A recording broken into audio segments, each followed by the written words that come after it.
Start the show today, though, by expressing relief. Relief.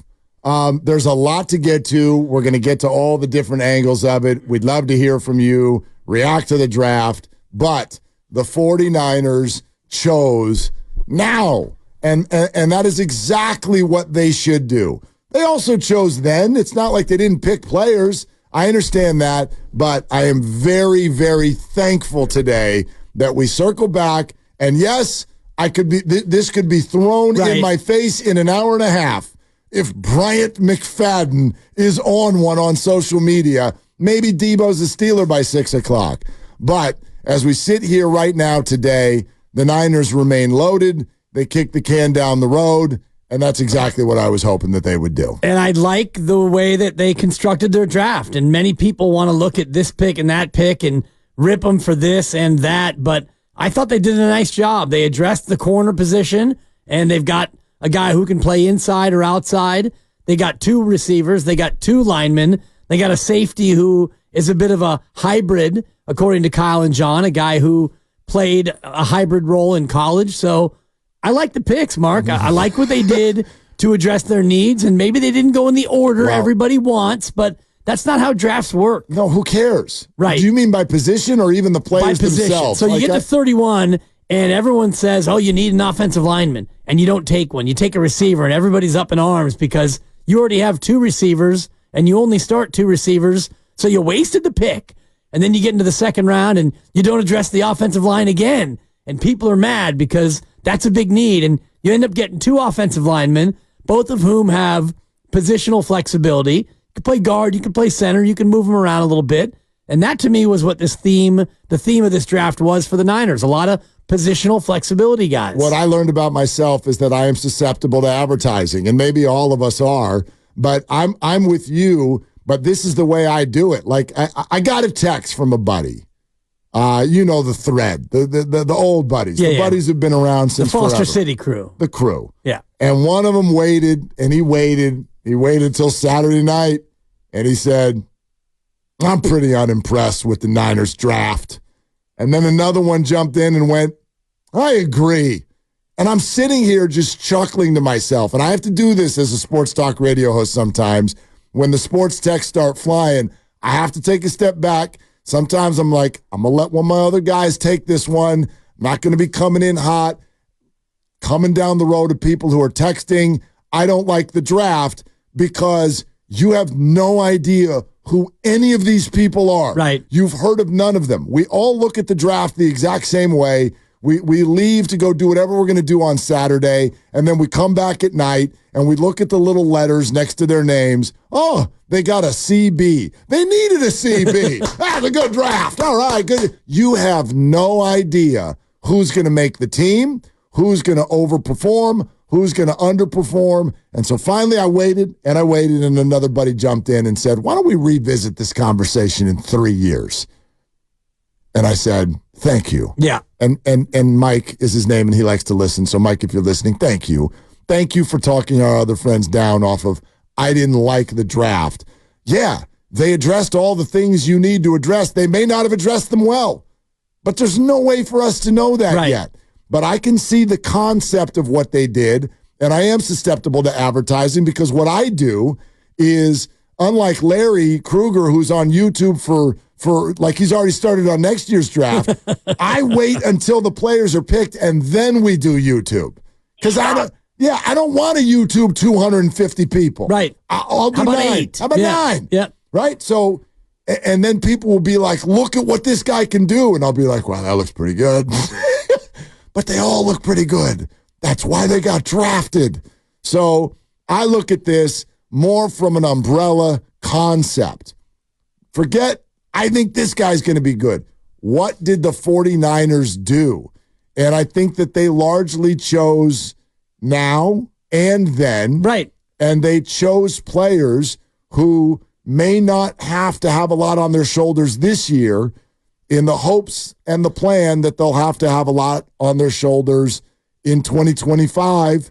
And for me, I say bravo to that. That's how a good organization runs. Yeah, but you may need these guys sooner depending on injury. And they might be ready. Right. And that, to me, becomes the key to what they did, because if you don't still make a trade with your wide receiver, Ricky Pearsall can come in and fit in where he needs to fit in. And Debo, Steiny mentioned 86% playing time, but what he failed to mention was something you and I talked about last week, that, yeah, he only missed 2 games last year, but there were 2 other games that he basically was just a decoy out there. He didn't have a target or a catch. Correct. So if you take 4 of 17 games where Debo was a non-factor, maybe Pearsall can play more in those games and he gets experience. And now you have depth at the receiver position that you didn't necessarily have last year, even though you had, Bell and you had Gray. These are guys that you didn't feel comfortable putting out there. Right. It didn't work. Look, they needed these guys. Maybe not for the role that we were thinking, or maybe, we'll see. Like, maybe Pearsall is ready to go. There's another philosophy that the Niners used. There are 2 philosophies they used. I think, for the most part, they're looking at players and saying, we don't want to put the weight of the world on their shoulders this year. But the second thing they did, which is something we've been talking about a lot through Warrior season, they picked players who've played a lot of games. Right. Like, this is the whole, and we talked to people this week who said Brock Purdy is one of these people who sort of changed the narrative in football. It's like, it's not just what is your raw talent, but how much experience do you have? And therefore, how ready are you to contribute? Hey, Pajemski and TJD, you played a lot of games. Wow, who'd have thunk it? You came in, and by midseason, you looked NBA ready. So that was the second part of what looked like the 49ers philosophy, and I really hope that in all sports, this is something that's on the come up, which is stop falling in love with that 40 time. Here's what I've learned about football players who go to the combine. They fast. But I also know that Jerry Rice didn't have a great 40 time. He's the greatest receiver of all time. So stop falling in love with the measurables and start falling in love with the player and the situation. Right. And that's what I saw the Niners do over the weekend. Well, Isaac Guerrero, 4.33 in the 40. That's fun, too. Right. Yes, they're fast. But he did play 41 games, and he's got a legitimate track record you could look at. And he's an interesting prospect because he runs that 4.33, but he's a big dude.